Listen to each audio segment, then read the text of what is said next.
This is the Love Language Podcast with Abdul Ghaffar. Love Language. Conversations about love that ask more of you. This is Love Language. Welcome to the show again. My name is Abdul Ghaffar. It's been quite encouraging for many of you who have been following us on the show, and we hope you've been able to learn, get inspired, get motivated. We hope that some of the issues you have been facing, we've been talking about them, and you have been finding solutions and solace in many of what I have been talking about on the show. Today is yet another interesting episode of the show, and we want to understand the difference between love and loneliness. So let's begin quite slowly today with real and true honesty. There is a feeling many people call love that is actually something else entirely. It doesn't announce itself loudly. It does not arrive with fireworks or drama like that of Christmas or New Year. Instead, it settles in quietly. It feels familiar. It feels necessary. It feels like a huge relief that finally, yes, I've gotten what I need. I've gotten what I really truly want. It's quieter than passion, yet it's louder than pace. It feels urgent, but not grounding. Confronting, but also desperate. This feeling often gets mistaken for love because it mimics intimacy so well. Loneliness has a remarkable ability to disguise itself. It borrows the language of closeness. It imitates desire.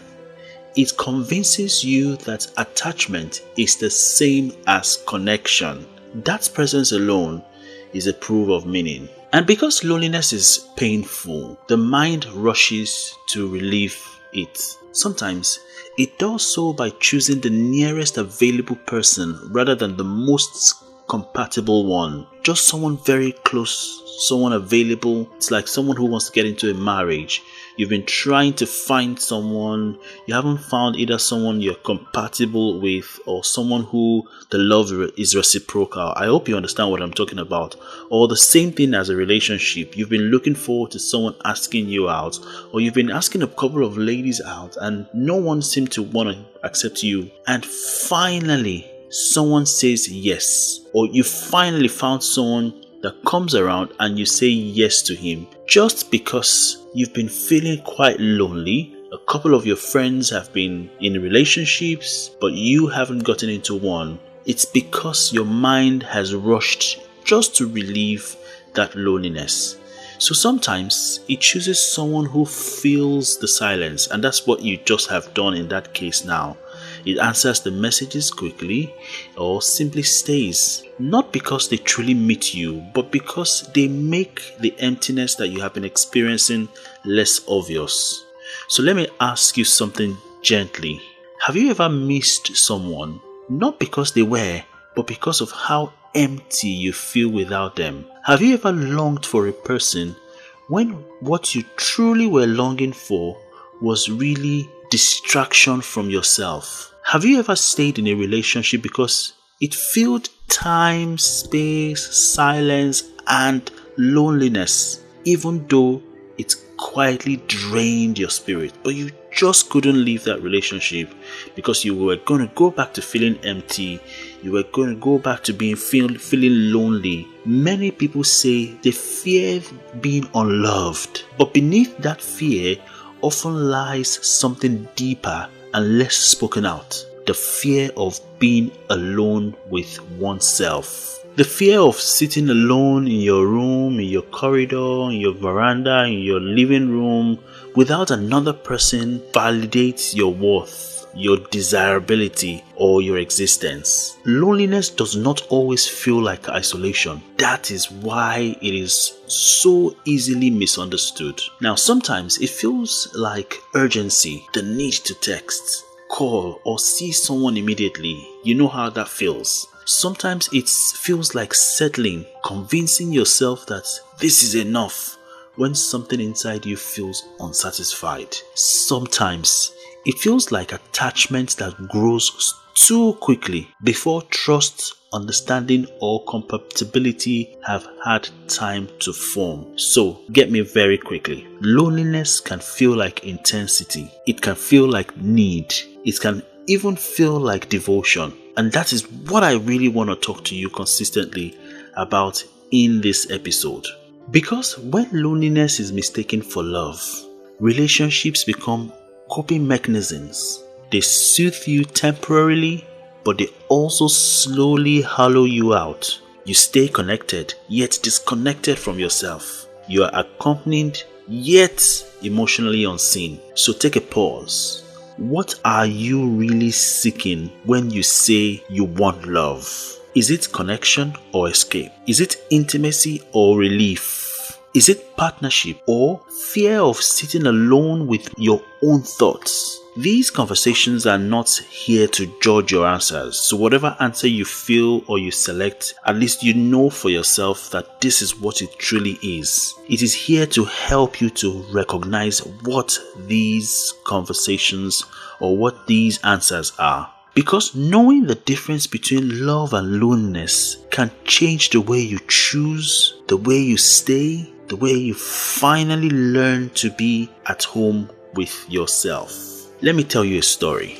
I'll call her Mariam. Mariam was 38 when she entered what she later described as the safest relationship of my life. Those words mattered to her.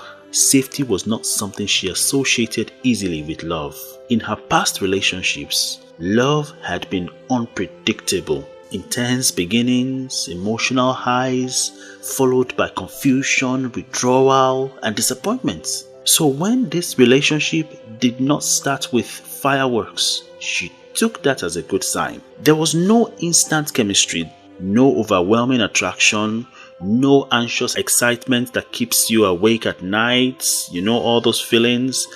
You lose your thoughts because of someone you've just met. Every time you think about that person, you smile. You know all of those feelings.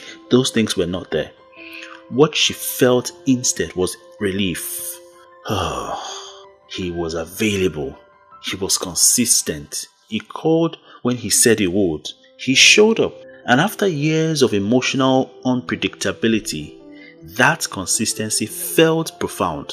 It felt mature. It felt like growth. Miriam told herself this is what a healthy love was supposed to feel like.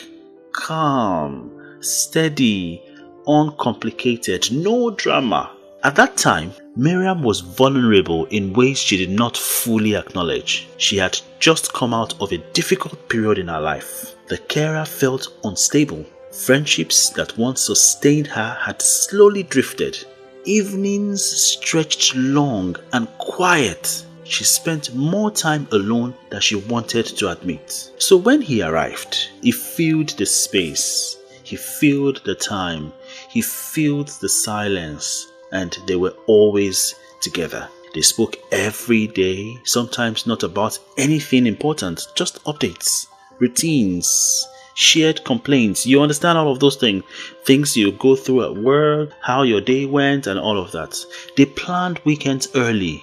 They established rituals very quickly. Without much discussion, they became a regular presence in each other's lives. From the outside, it looks like progress. But internally, something was missing. Miriam noticed that she rarely felt the urge to share her inner world. She did not bring up her deeper fears or long-held dreams. When conversations approached emotional depth, she subtly redirected them. Not because he discouraged it, but because she felt strangely indifferent about being fully known. She felt comforted, but not seen. She felt accompanied, but not deeply connected. And yet, Miriam stayed.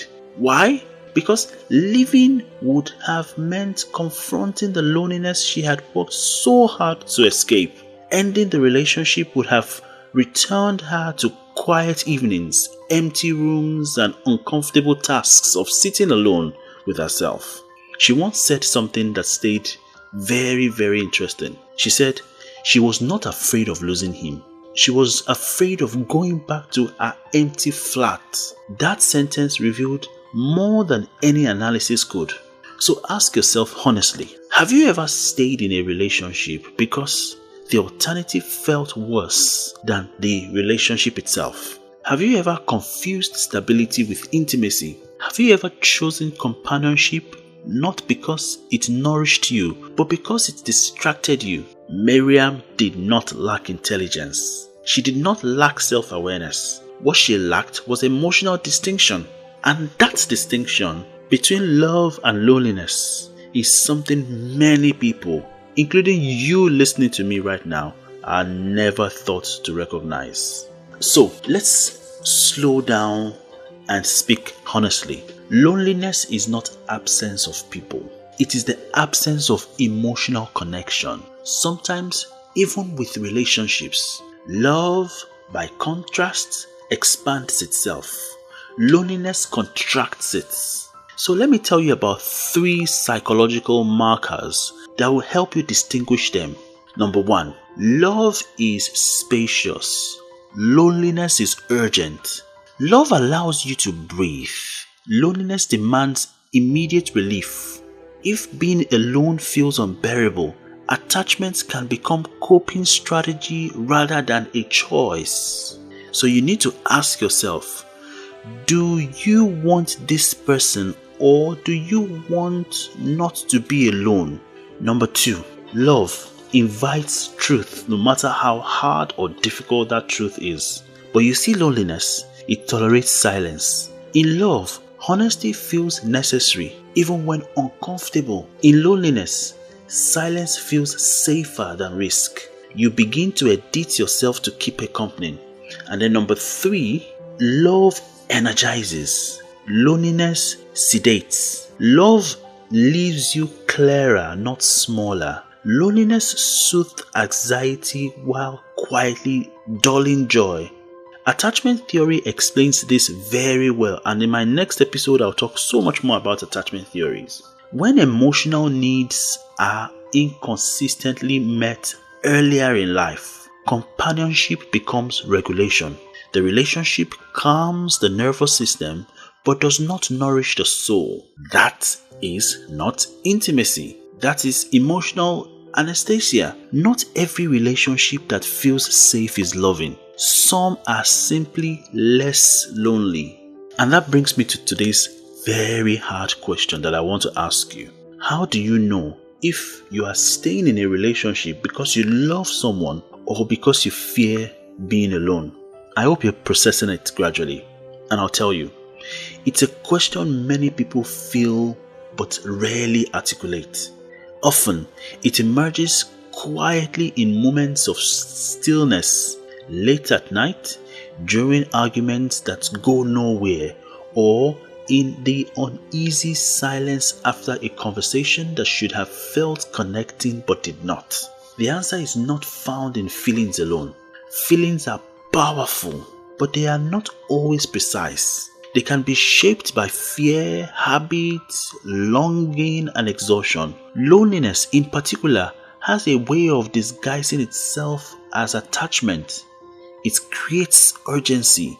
It amplifies the needs. It convinces you that presence is the same as intimacy.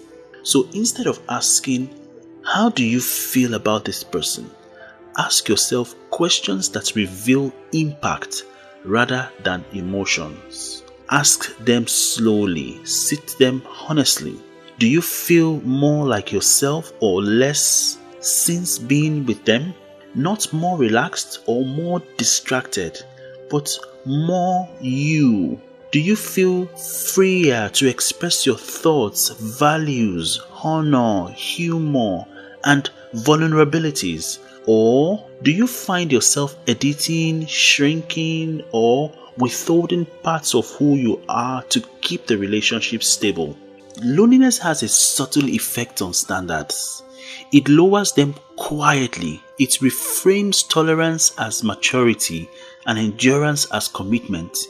It tells you something is better than nothing, even when that something slowly erodes your sense of self. Love, by contrast, clarifies standards. It does not demand perfection, but it does not require presence, reciprocity, or emotional honesty. Living a relationship rooted in loneliness requires courage, not because you are losing someone, but because you are choosing to face yourself. You are choosing evenings without distraction. You are choosing silence without reassurance. You are choosing to sit with questions that no partner can ever answer for you. And sometimes, the bravest decisions is not choosing a person, but choosing solitude long enough to rebuild your relationship with yourself. To learn how to self-soothe without numbing. To learn how to enjoy your own company without panic. To learn that being alone is not the same thing as being abandoned. Healing does not rush you into love. It slows you down. It teaches you how to sit with yourself without fear. It teaches you how to sit with yourself without fear, without urgency, without the need to be rescued by another person's presence. And from that place, when love does arrive, it feels less like survival and more like choice. Let me close gently for today. Before you move on with your day, pause here with me. This conversation has asked you to look at something many people spend years avoiding. The difference between wanting connection and fear of emptiness. That is not an easy task. It requires honesty, patience, and compassion towards yourself. So here are your affirmations. You are allowed to want love without using people to escape loneliness. You are allowed to desire connection without turning another human being into a coping mechanism. And let me tell you your reflection. Being alone is not failure. Staying where you are unseen is. Loneliness is a state. It can be temporary, choosing, or even restorative. Being unseen, however, is an emotional condition. It can exist inside relationships, marriages, friendships, and crowded rooms. And over time, being unseen costs you parts of yourself you may not realize you're losing. Now, here is the challenge for you for the week. Spend intentional time alone without distraction. Not to punish yourself, not to test your strength, not to reconnect. No scrolling knob the silence. No background noise to avoid your thoughts. No constant reaching for reassurance. Just you and your presence with yourself. During that time, ask yourself without rushing to fix anything, what do you miss when no one is around you? Is it conversation, validation, affection, or purpose? And then ask the deeper question, what part of you is asking for attention, not attachment? Because sometimes what we seek from others is actually an unmet need within ourselves. And until that need is acknowledged, relationships will continue to carry a weight they were never meant to bear. So remember this.